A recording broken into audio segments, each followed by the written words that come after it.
So that's a good sign. It's actually a little east of the center line, so that's a helpful thing.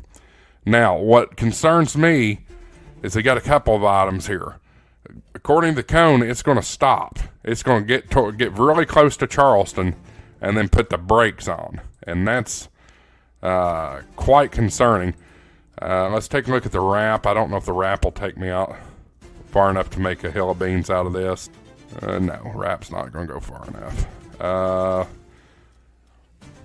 Let's see what the HMON's allowing on it. So the HMON is really not developing it too well.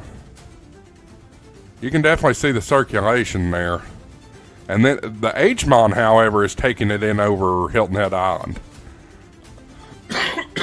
So there's just a ton of solutions out here.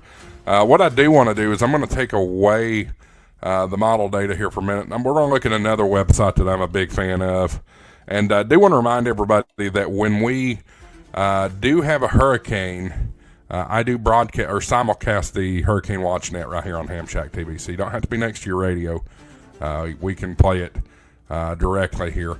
So I'm going to remove this source, and then I'm going to put this new source in. We're going to take a look at Mike's weather page. And this doesn't look professional by any means, guys. This is a weather nerd's website here. So let's take a look at number 9. And here is the spaghetti model.